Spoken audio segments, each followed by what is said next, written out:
So very rarely do I look back on all the things that I've done in drill. So I'm gonna go ahead and speak, and however this comes out is how it's gonna come out. Let's take a trip all the way back to 2003. When I first saw the JROTC unit come to our middle school, Rahway High School MC JROTC, come to our auditorium in Marine Corps Digital MARPAT with rifles that I thought that they were gonna shoot. They then started yelling out commands that I couldn't understand in my small little 7th grade mind, and they started spinning them. Me having no sense of eye-hand coordination, and me literally being the second coming of Steve Urkel, had the audacity to believe that I was gonna be the kind of person to go out there and spin a rifle in a uniform. Yeah. Talk about big lofty dreams. And if you asked anybody else, they would have told you it was an unattainable dream. We don't have to get into the now just yet, but let's keep on going here. Same thing happened in 2004 when I was in 8th grade, and they came once again and they did the same performance. And by that time, I'd already been sold. Now I was double sold. So let's take it all the way to 2005, all the way to 2005 from 2004, right?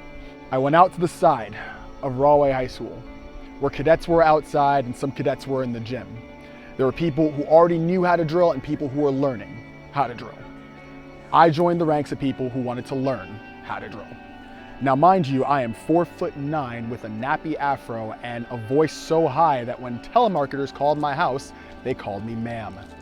And I thought that I was going to be part of this program.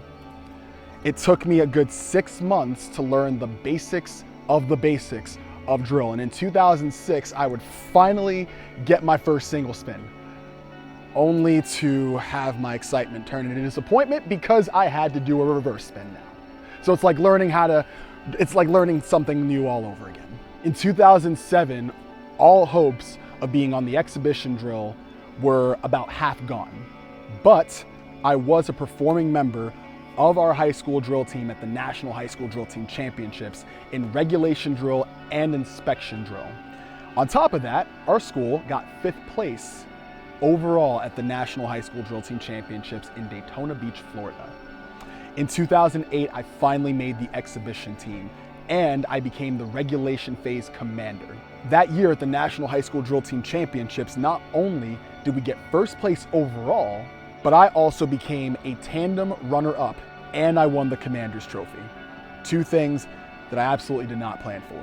In 2009, I'd become the executive officer of the Rahway High School Devil Pups, and I would go on to do my very first high school solo and get 5th place, being the first cadet in almost 10 years to bring a solo trophy back to Rahway. End of 2009, beginning in 2010, that's where the post-high school drill career began. And that was when I finally got to start on building my dream towards becoming world champion. I saw the world championships in 2007 on a DVD, and I decided that's what I wanted to do. So when I hit Norwich, it was on. First time I went, heavy hitters, May 2010, ended up getting 5th place. I wanted 1st, but because I got 5th, I got hungrier and hungrier as time went along. I would win my very first solo competition in 2010 at the New York Drill Competition in Astoria Park, Queens. In 2011, I cracked top 3 at the World Drill Championships, coming in 3rd place. 2012, I get 2nd place. And I would become a member of New Guard America from Washington, D.C.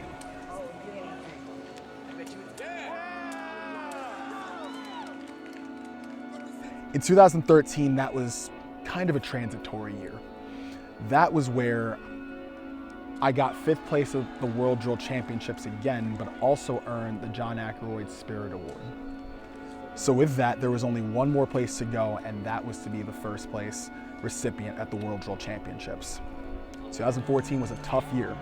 I worked hard, and I finally got my first world title at the World Drill Championships that year.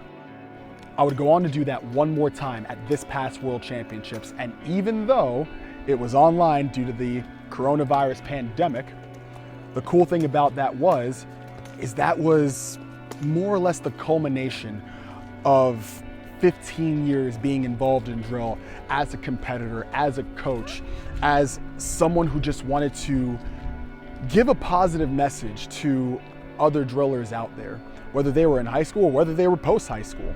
And that culmination involved me and Christopher Haley building a drill team in South Sudan.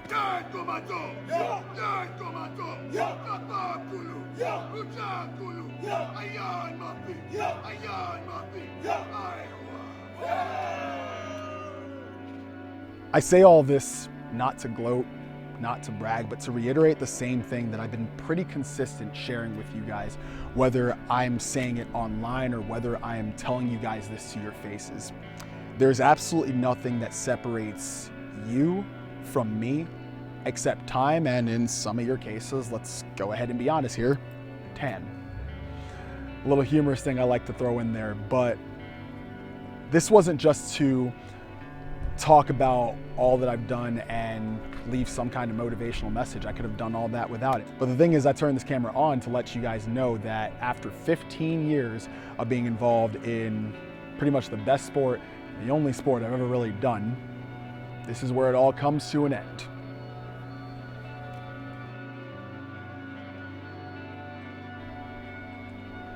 As I think about what these last 15 years were, I remember thinking to myself that this was something that I was gonna do until I was in a wheelchair. I'd be in a wheelchair doing single hand spins, being like, I still got it. I ain't got teeth, but I got rifle spinning skills. But the thing is, with this, as with all hobbies, and those of you guys who might not be at this phase yet, you're gonna learn this in due time. Even the things that you love right now that you think you're gonna do forever, life's gonna change, that's going to change, and you'll have the opportunity to either move with that change or stay stuck in something that is familiar to you. And while it's good to hold on to things that you might think that you love, or even things that you might enjoy, that can also be a very dangerous thing, because how many times do people stay in jobs? How many people stay in relationships that they have no business staying in because it's familiar to them, because it's something that they've always known? Or how about the people who don't move from those areas because they're afraid of what's next? They don't see what's ahead of them more than they've seen what's ahead of them in the path that they've always done and the path that they've enjoyed. World Drill Championships was always very straightforward. It was compete at the World Drill Championships, rinse down, repeat, get a goal for the next year, break down the year into particular phases, write down whatever moves I want to write down, practice them, record them, review them, repeat. And I've been doing that for 10 years. Or rather, I've been doing it over a span of 10 years. There were 2 years where I did not compete at the World Championships for personal reasons, as some of y'all might recall. But it was pretty easy to predict what was next. Here, I've been going through, I'm just gonna go ahead and say it's been a transition where I don't quite know what's gonna come next, if I'm being totally honest here. But I've felt for some time that my time as a driller was coming to an end. I remember saying that after my second win, I was gonna retire as a solo competitor at the World Drill Championships exclusively. Then it turned into, regardless of what I place at this very next World Championships, I'm done competing. And I thought it was going to turn into me coaching and teaching drillers exclusively.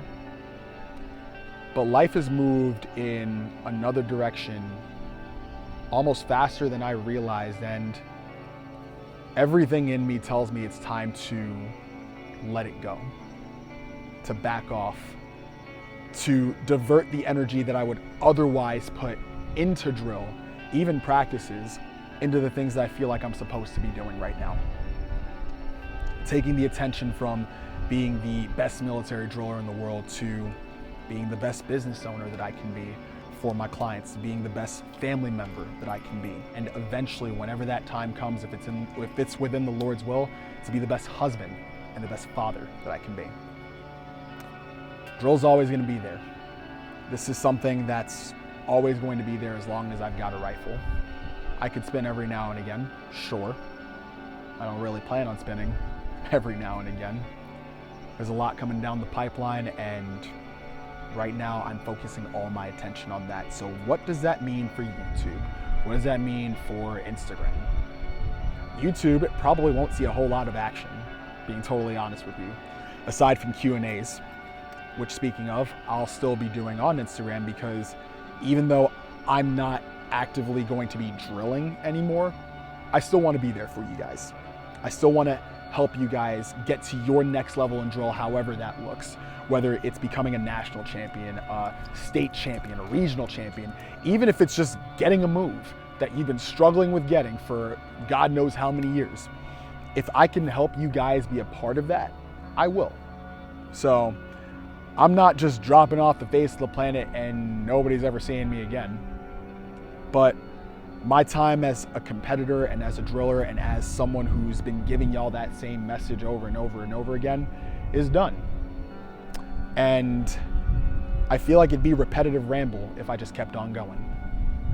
So with that, I just want to go ahead and say thank you to literally everyone who's played a huge part in my development as a driller and as a man, as a natural consequence. From the teams that I've been a part of, to the people that I've gotten to teach, to the people who've taught me. I just want to say thank you, because while I'm putting aside a part of me that I felt really defined me,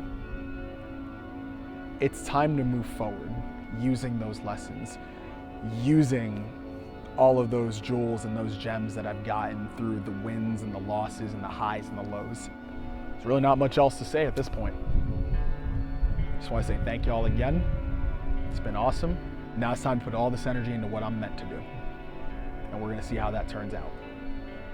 Gozo out.